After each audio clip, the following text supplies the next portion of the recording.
Hello everyone, it's Walter Wong here with the Bold But Gold podcast.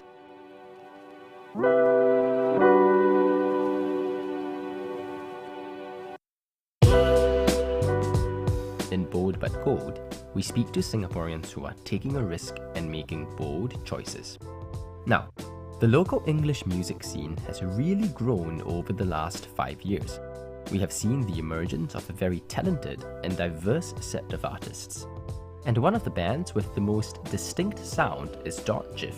And in this episode of Bold But Gold, we have the honour of speaking with Weish, who is one half of .gif. Now, Weish has enjoyed tremendous success over the last few years, either with .gif or as a solo artist. She has performed at Laneway and Baybeats with .gif, opened for Tegan Sara, appeared on the soundtrack of the Oscar-shortlisted movie Shirkers, and is now a noise mentor. But until very recently, Weish was also known as Miss Chu Wei Shan during the day. She was a secondary school English literature teacher and a really good one at that. She even went viral with an incredibly thoughtful Facebook post about inequality in Singapore. She then took a massive risk to leave her teaching career to become a full-time musician. Weish and I met at her studio, which is full of interesting equipment, souvenirs, and gifts. When we met, Weish was feeling a little bit under the weather, but she still graciously spoke to us. Now, as you would expect, there's lots to cover, so let's press on, and I hope you enjoy our conversation.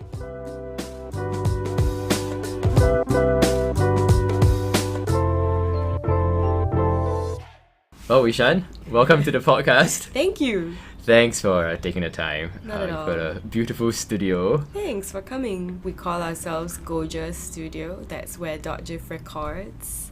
And we're in Golden Mile Complex. If you want a recording done. Number 0760, not 0706. 06, which Walter barged into just now. Yes, and stunned someone inside who I think was quite angry with me. Some aunties or... I think so. Yeah, nice. Not going to say which company it was. It's an orange door.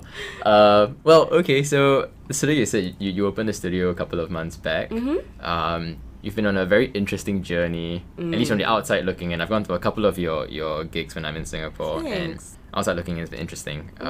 You've had a string of successes, and now you've got your own space. Over the last few years, like, which of your achievements have you been proudest of? Yeah, I guess it is Laneway. I think that was the very first show that really sort of made us, really get ourselves up to par with the kind of the level of musicality that, that we think is required of an officially professional practicing band. Yeah. You are one half of .gif. Yes. Din is the other half. Yeah. And so I won't attempt to do this. I'll let you do this. How do you describe your sound? Oh no. We like to say rainy weather emo music. I like to think of it as, the songs that take you home on the bus as you look out the window. Just kind of introspective, slightly whiny, but with lyrics that require a PhD in literature too. Not at all, please. I don't have a PhD. Well, you have a bachelor's degree in literature, but we'll get to that in a second. So dreamy, rainy day, moody music with a loop pedal. Or loop machine, loop box, whatever you call it. Yes, that's a part of it, yeah. Let's talk about that for a second. So what I'm curious about is like how you got into electronic music in the first place. I think, it was kind of quite by accident, and I started out with just a crappy loop pedal that had very basic functions at the age of 20-ish. And that was simply a bunch of friends coming together and buying me a loop pedal for my birthday. It's a very interesting gift on your birthday. I think at the time I was also doing like lame things for pocket money, like singing for weddings and like playing with a guitar or a uke and just going around and earning a bit of spare cash or doing open mics. I might have whinged once or twice about how I wish I could sort of expand my sound. So perhaps it was that prompted the gift. And yeah, from there I never looked back, because honestly, you can be an entire band all by yourself with a loop pedal. Yeah, you can. Yeah. And because you can plug in instruments and loop that as well, and kind of infinite possibilities. So from there, Din at the time was he was a DJ. He still does it on and off now, but not so much. So one day we were like, combine gear lah and see how. And that's sort of the His birth DJ equipment is not... Well, I guess he has yes. the turntable behind. Interesting. Do you know how to use it? He's been bugging me to learn how. I just don't want to be... I don't know. I don't want to be one of those like, wow, suddenly just because you're a girl with long hair, you also can DJ. Okay. There's a whole like... There's a whole tribe of people who can't DJ. But are just like chicks. But, interesting. He has a whole bunch of other stuff at home. Yeah. It's just, this one made it here. And so, when did you then start thinking, like, hang on, I can actually perform this live, like I can do this live, because it's very different having it, playing around with a machine and like actually performing live, right? Right. At the time there was a place called the Pigeon Hole, somewhere in Duxton, and it was actually singer-songwriter named Nick Chin, who I guess I saw around attending gigs and stuff, and I guess became friends, and he was running an open mic at the Pigeon Hole, and he sort of wanted someone to take over, just sort of managing the sign-ups and doing the sound on the day itself, and that was me lah. So in I think 11, 12, I don't know, somewhere there, I just started to run these open mic sessions, and then some nights we don't have enough sign-ups. So this is 2011, not 11 years old, you mean? No, 2011. Okay, sorry. I was like 11, 12. No, it wasn't 11. 2011. Precocious. I'm sure they exist. I'm just not one of them. 2011. Went on nights where there weren't enough sign-ups and whatever. I just hop on and try my hand at a set at a fairly non-intimidating space with a bunch of partially tipsy / inebriated people who are just there for a good time. And that's kind of where I began. And then it became Home Club, which is another great non-intimidating space. And then they kind of just sort of grew from there. When you first started out, did your family go watch your sets? Were you like... I'm very sort of awkward about that. But they did lah.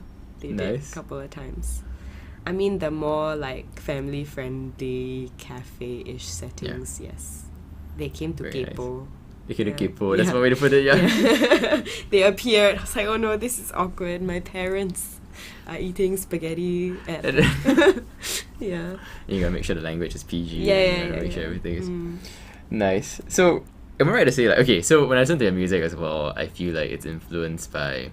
You've got like sounds of like Kraftwerk in there, Bjork, and I know you're a fan of Radiohead, so that probably is some influences, especially I guess maybe Kid A or something is probably in there. What else? Or is this not at all? Like No. It's so funny. Like I'm such a horrible.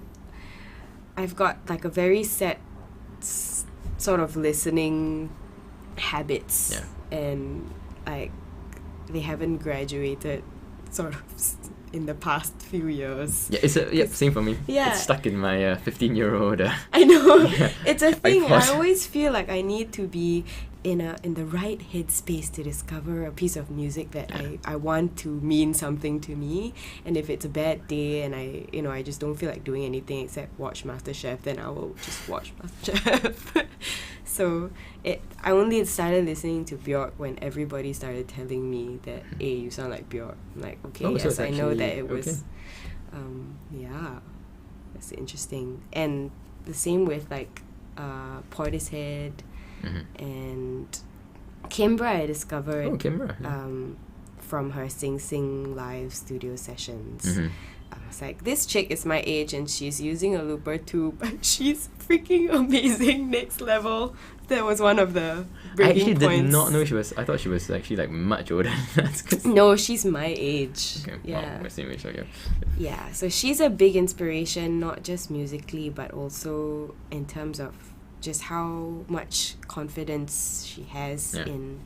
I mean, she's my age and she's got these sessions with like Thundercat and a whole bunch of like legendary musicians I wouldn't even dare speak to in her studio, and she's telling them what to do for her album and like giving them suggestions on like how to phrase the lines differently and things like that. And yeah, I've always wanted to have that kind of... No, and now that you mention it, I can see it. I mean, when she's on stage and when I see you on stage as well, it's like you're just in the zone. And I see that as well with Kimbra, where she's like, I'm just going to do my own thing. Yeah. You can clap, you can don't clap, I'm just going to do it. Yeah. It's nice to see. Took me a long time. I'm still very awkward about like, oh, my left leg hasn't moved for a few minutes. Let me move it. Like, you know, that they're just these things that I'm still not very natural about. But I'm just that kind of person, I guess. Hyper nervous. Yeah. Well, thanks for being not nervous when you're speaking on this all good recording. Okay, so as we talked about, I think the last few years you've performed at Laneway, at Baybeats. You're a noise mentor. Yeah, that's which is new. really cool. It's really new. Is that just for this year or next year? Well, I guess the process has begun now, but it will sort of all start rolling out next year. Yeah. And then you are on the soundtrack of Shirkers, or you are the soundtrack of Shirkers, basically. Are in la. Okay. You are like the lead vocalist on that, right? I suppose. I mean, because Ishai Adar, the Israeli composer who is the magician lah, the real sort of mastermind, kind of built the soundtrack around that vocal riff as well. So I suppose. So you're the one that makes the magic happen, basically. Translates the magic into reality. Yeah, sure. Yeah. And then I know, so I'm just going to list things that I know, but I know you also opened for Tegan Sara. Yeah. But this was a couple of years back, right? I think. About 4 or 5 years ago. Yeah. So when you first started this journey, I guess, did you ever think that all of this was going to happen? No, absolutely not. And I mean, I was on a teaching scholarship and I didn't know what to do with my life, which is why I took it in the first place. I thought I'd, try my hand at teaching for a few years and see how I feel about it. And that's, with a lit degree, one of the most natural options. And no, I was just doing it for fun. And then when the Looper came around, everything just kind of surprised me along the way. And then it did hit me thanks for bringing that up, at Tegan and Sara. Sitting in the backstage of the Esplanade concert hall, and they were sitting next to me cracking jokes and like receiving these gifts from people, like fans who give fans who just passed their gifts to I don't know who then brought them backstage for us. And there were everything from grapes to like thumb drives with videos of their fans like singing their songs. Just, oh my god, it's crazy. And they're just a bunch of weirdos, and it was really nice. And that's when it really hit me, like, this is a thing, it's happening. How challenging, I guess, was it at the start to actually get traction? Because nowadays, I think if you say you're from .jf, everything, I think there's more traction, right? There's some clout, right? I suppose, yeah. But at the start, like, how did you get all these things going? That's one thing that this might be fairly eye-roll inducing, but I thankfully never had to worry about that, because it wasn't like I was a young, fresh musician, hopeful, trying to make it in this world and kind of coming out and thinking of strategies to do so. It was always a side hustle, or not even a side hustle, just like a hobby.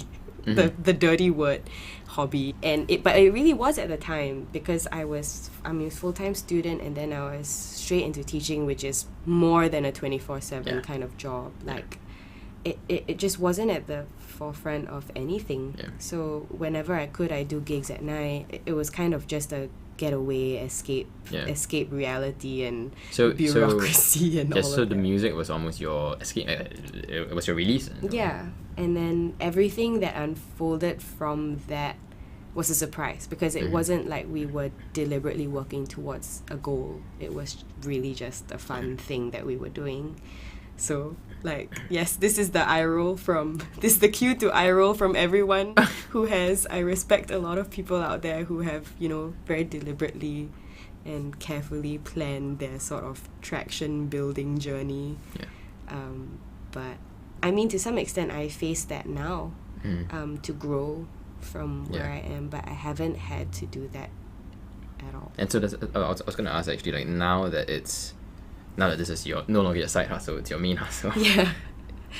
Do you feel more stress? The passion's still there, I think, for the music. Yeah. It's such a bizarre thing to like, okay, I'm finally gonna dedicate my life to the one thing that I like doing, and then suddenly I have a Google accounting page for it, and it just feels like I'm bringing all the bad things like admin and paperwork from my previous life into your current and like polluting the sanctity of but it's necessary lah, and I mean it's just part and parcel of it, but I really do enjoy still working it out, but I'm enjoying the process of that. And Din's also full-time now. Yes. Yeah, and honestly, it's not just, gigging. A lot of money comes from just singing for commercials or doing voiceovers or, that kind of thing as well. So I think it was only this year that you finished your scholarship bond, right? That's a very long story. Okay, well, we're not going into that. Yeah, let's not go into that. But I quit teaching in February this year. And how long did you take to make that decision? It must have been pretty scary. Was it, or was it not? It was. And as much as, I beat my chest about the system and everything, I really enjoyed teaching. I really do like working with teens, and I really like teaching literature in particular to that demographic of people who always inevitably like think that it's lame at the beginning, and it's just a really rewarding journey bringing like poetry and even songs and everything, and I don't know, like it's quite life-changing, and I really enjoyed it. But then when you left, you decided, okay, you want to take a risk. It was a sort of... That's one element. One element of it was definitely what would my parents say, and you have a steady paycheck and all of that. And you love your job, what? Kind of thing. Yeah. But it was also that I knew I wasn't going to give music up the way that it was going and the tangent on which I saw it continuing to go, and life was just becoming crazy. Like on the teaching front, you bring stacks and stacks of lit. If you teach lit and English, that's double the essays, and you just bring essays which take the longest to mark, to rehearsals, to gigs, backstage you're marking. Midnight you get a call from a teen who wants to jump off a building. Next day, parents call you because they're not happy with something that has nothing to do with you, and it's 24/7. They don't leave you alone. Now and with WhatsApp as well. Yeah, with WhatsApp and everything. I don't know. I was a very, very involved kind of teacher who always felt responsible for everything, and so that was really hard. And being at gigs and not at home chilling when these things unfold and everything just became crazy. The only time we could meet to jam or rehearse or play gigs was at night, get home at like 2 a.m, wake up at 6 a.m. for work the next day, and it just came to a point where I knew that I couldn't handle this dual thing anymore, and I had to choose something to do. And I guess music is the thing that I loved more, and that obviously you can't sort of decide to do when you're 50 years old. But you still can. I guess you can, but I mean, like, but I know what you mean. Yeah, like what I want to do right now.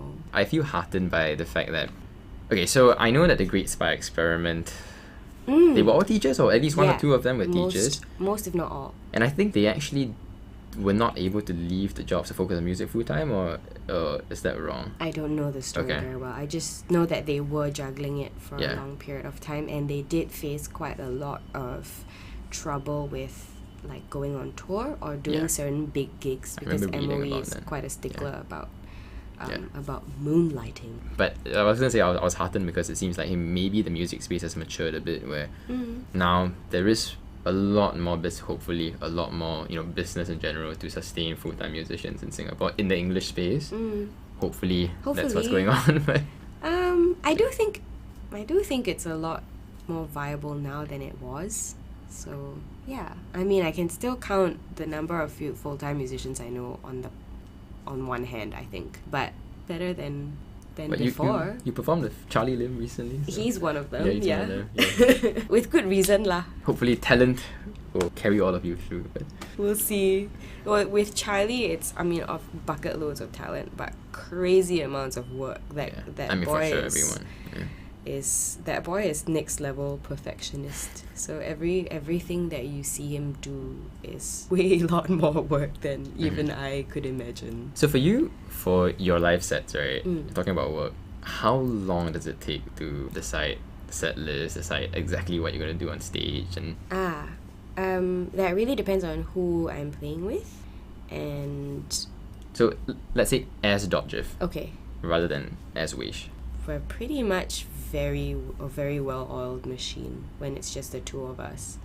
Yeah, so nowadays it takes Dotjif very little time to get a set together if it's just the two of us. Yeah. Because I mean, it's also a testament to basically how well rehearsed you guys are already at this point. Yeah. And how much you work I mean, like the chemistry on stage works, basically. Yeah, true. And I guess that's what organizers pay for, right? Your experience and everything that's made you what you are up to this point. So for corporate gigs and stuff, we're pretty much good to go anytime. If you ask us to play 5 minutes from now, we'll be ready, but for bigger shows, we always call Tim Dakota and Teo Jiarong on bass and drums. And they're freaking amazing sessionists and musicians and artists in their own right. And we obviously put aside some hours to jam with them before shows until everything's tight. What I'm curious about is there's probably an artistic mission or artistic vision that you have, and then sometimes if you do corporate shows or even non-corporate shows, you have to play to the crowd a little bit. Do you ever take requests and covers? No, I've never. I've done that solo when I used to just play at bars or cafes. Obviously that's a big part of being prepared to take requests, or even weddings, which I used to. Always difficult to be a wedding performer. But yes. But no, thankfully all the kinds of shows that we've had are there's an understanding between everybody that this is a band playing their own stuff, and it's okay. So the last time I watched you perform was at Pink Dot. And so that, and then also you wrote this post about inequality in Singapore. So you definitely have a strong social heart, which is awesome. Is that also part of your, if you think about your artistic, your musical vision, is that something that you're trying to use a platform as well to further certain messages, or is that not part of that vision, I guess? I definitely wasn't consciously trying to do that, particularly in spending 4 or 5 years in MOE. There's a sort of tacit understanding that you can't say things, if not they will be misconstrued as the ministry's stance kind of thing. So no, all this speaking out and even being visible at Pink Dot is a result of being liberated from being an employee of so but seeing the kind of response from that, for sure, I definitely want to. And were your ex-students in the crowd? Yeah. Oh, that's amazing. Yeah, that's crazy. And I mean, I taught at SOTA, but seeing them there was no surprise. Yeah. Because sure, yep. Yeah. No, because I mean there are far more opportunities to, that kind of space allows youth and kids to be more woke and aware, as opposed to some kinds of other schools. Yeah. So sure, but the real surprise was seeing students from the neighborhood schools that I was at there. And when I know that their family background is very far from being more conservative.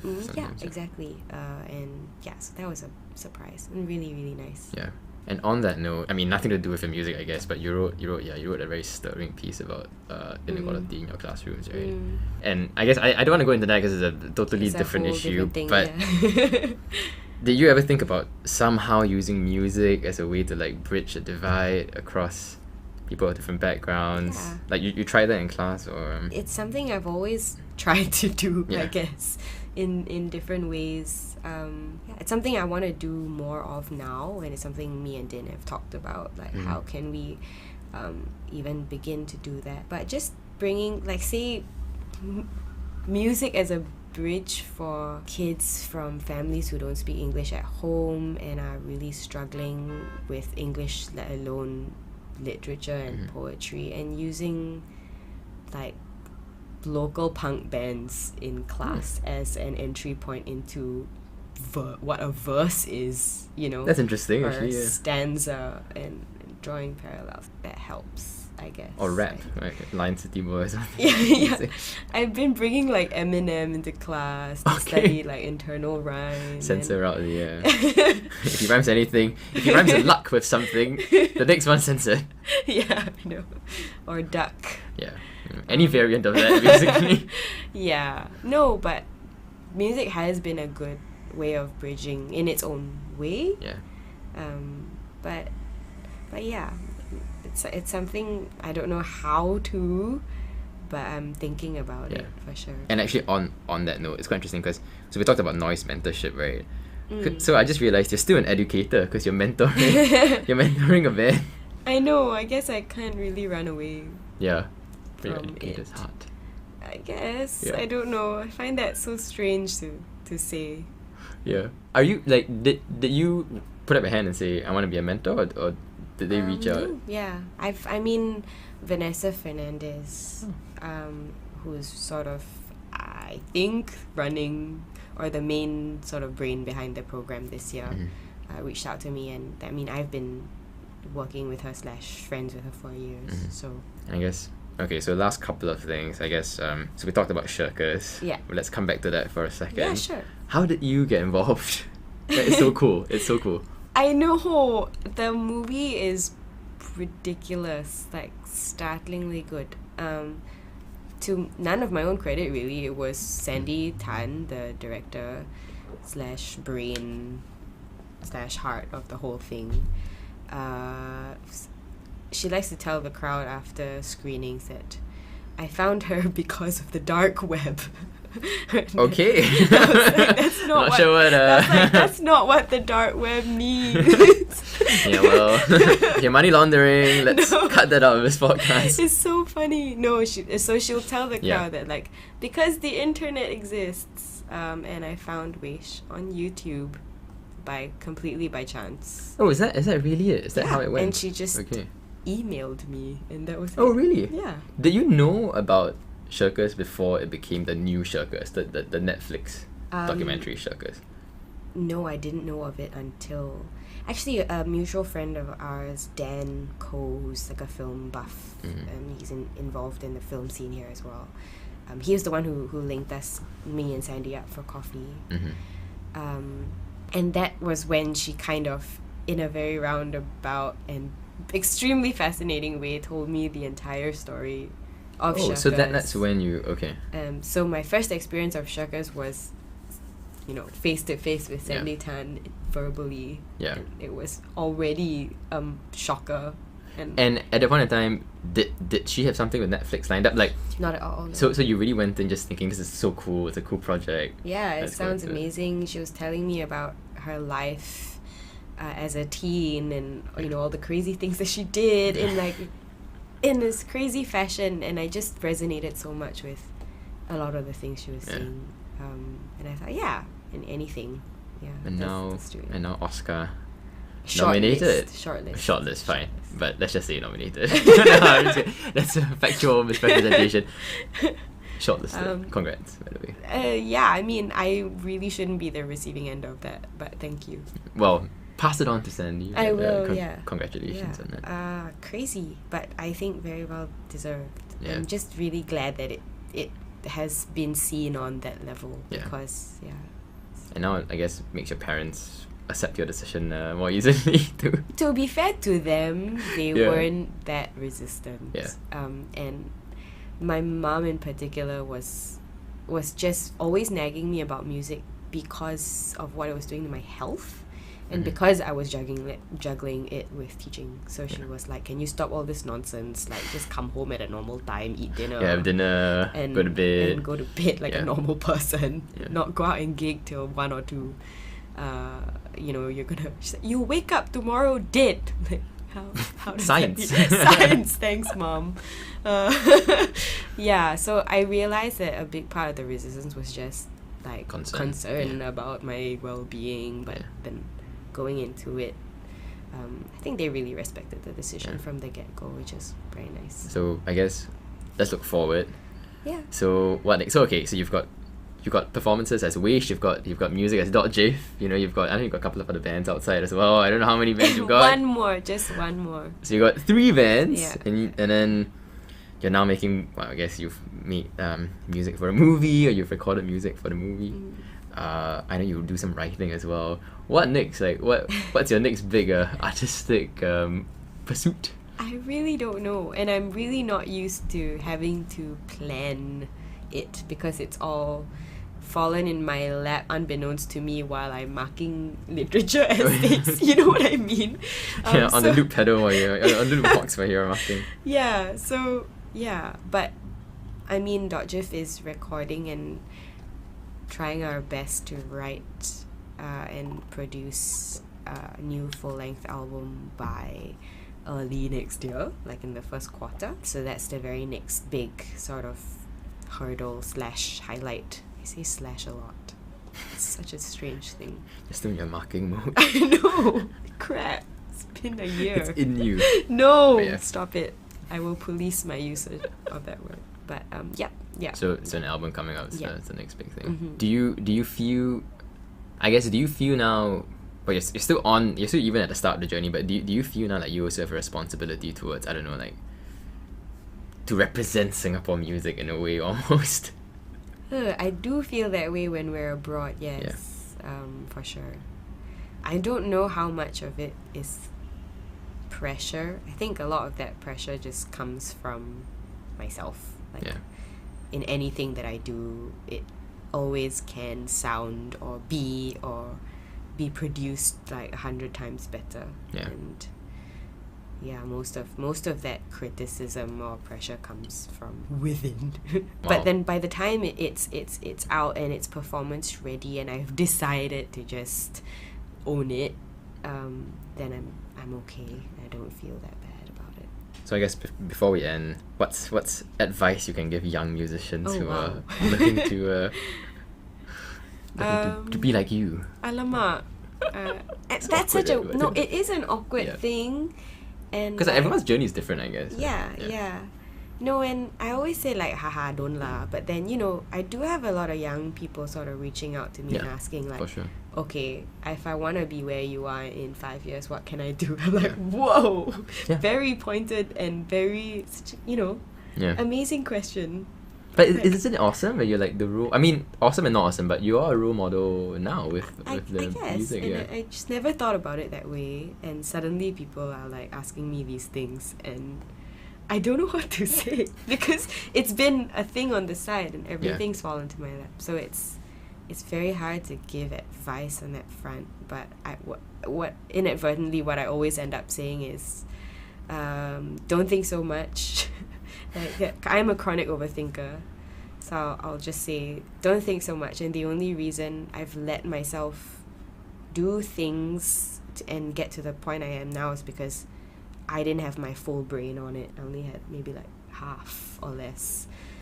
So I kind of allowed myself to do things a lot more freely and with less expectation. Work with as many people as you can and listen to as many things as you can, especially if you're very deliberately trying to be a part of a certain genre.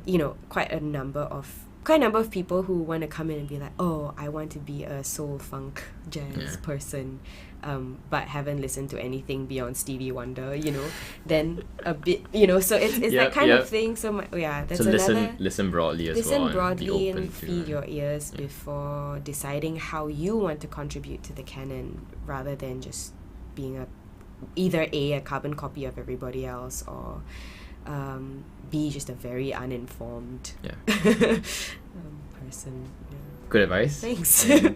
Rambly, but it's there somewhere. Yeah. So thanks so much for taking the time. This has been wonderful. Yeah, thanks for coming by. So there you have it. Weish's advice to making music that is eclectic, intriguing, and wonderful all at the same time. But in all seriousness, there are few musicians who are as brave as Weish. It's so difficult to be true to your own musical identity in the industry, but Weish is stuck to her principles and continues to make music that has no parallel, at least in Singapore. And what about that decision to leave teaching for music? Not many people would have the bravery to make such a difficult decision. I really respect that. Thanks again for your time, Weish, and what a cozy studio you have. Now, if you like what you hear, then please subscribe and tell everyone that we're here. We're on Apple Podcasts, Spotify, and your favorite podcast apps. We'd also love to hear from you, so get in touch on Twitter and Facebook using the handle @boldbutgoaldsg or visit boldbutgoaldsg.com. We'll be back again real soon with another episode about Singaporeans who are making bold choices in their lives. Till then, stay bold but gold.